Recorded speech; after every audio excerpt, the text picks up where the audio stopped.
அப்புறம் இந்த பூமியில் மட்டும் அந்த தண்டனை கிடையாது ஃப்ரெண்ட்ஸ். நம்ம மறிச்சு கடவுள் அந்த நித்தியத்தில் போகும்போது சொர்க்கத்துக்கு போகும்போது அங்கேயும் பெரிய தண்டனை கிடைக்குன்னு வேதத்தில் எல்லா வேதத்துலையும் போடுது ஃப்ரெண்ட்ஸ். அதனால் என் தாட்ஸ் எல்லா டீனேஜ் பிள்ளைங்க எந்த ஆணோட உடல் செய்யக்கூடாது. நான் பல நாடுகள் சட்டங்கள் போடலாம் தேவையில்லை. ஆனால் நான் பல நாடுகள் எந்த நாடுகள் சட்டம் போடணும்னா ஃப்ரெண்ட்ஸ், நம்ம கடவுள் நம்ம உண்டாக்கின கடவுளுக்கு இது பிடிக்காத காரியம். நம்ம அந்த சட்டத்தை ஃபாலோ பண்ணக்கூடாது, அந்த பாவத்தை செய்யக்கூடாது ஃப்ரெண்ட்ஸ். ஏன்னா இது ஒரு ஹியூமன் நேச்சராகவே தெரியும் ஃப்ரெண்ட்ஸ். ஒரு ஆணோட உடல் கொடுத்து பெரிய அருவருப்பான ஒரு காரியம் ஃப்ரெண்ட்ஸ். நம்ம அதை செய்யவே கூடாது ஃப்ரெண்ட்ஸ். நம்ம சின்ன பிள்ளைங்களாம் டீனேஜ்லாம் செய்யக்கூடாது. அந்த டைமில் அங்கிள் எனக்கு ரொம்ப ஹார்மோன்ஸ் இருக்குது. எனக்கு தூக்க வரப்பில்லை, ஏக்கங்கள் கனவெல்லாம் செக்ஸ்வெல்லாம் என்னால் கட்டுப்படுத்த முடியலன்னா நீங்கள் என்ன பண்ணுங்க பிள்ளைங்களா, டீனேஜ் பிள்ளைங்களா என்ன பண்ணுங்கள், அந்த செக்ஸ் படம் பார்க்காதீங்க. யாரும் ஸ்கூலில் தான் அந்த செக்ஸ் படம் பார்க்காதீங்க. அதுக்கப்புறம் பார்த்தீங்கன்னா அப்படிப்பட்ட நபர்கள் இப்போ பிள்ளைகளோடு அப்படிப்பட்ட பிள்ளைச்சல் இருப்பாங்க தான், இல்லாமலாம் எல்லாம் இருப்பாங்க. அப்படிப்பட்டோட ஃப்ரெண்ட்ஷிப் வச்சுக்காதீங்க.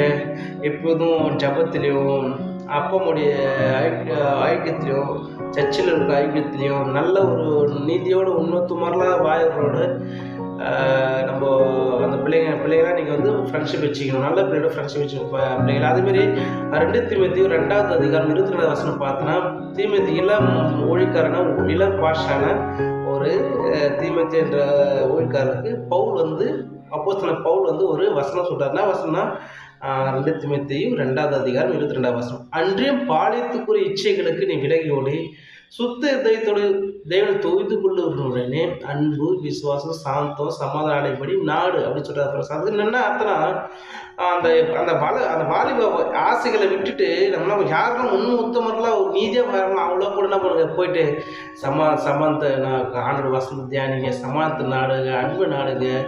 நீங்கள் தேடி போங்க, நீங்களே போய் என்ன பண்ணுங்கள், அதை போயிட்டு அப்படிப்பட்ட நண்பர்களோட நல்ல நண்பர்களோட நட்பு வச்சுன்னு அப்படி நம்ம வாழும்போது நம்முடைய வாழ்க்கை பெரிய பிளஸ்ஸிங்காக எதிர்காலத்தில் பெரிய ஒரு ஆசிர்வாதம், அநேகருக்கு வழிகாட்டியாக அநேகருக்கு ஆசீர்வாதமான ஒரு பாத்திரம் மாறிடும் ஃப்ரெண்ட்ஸ்.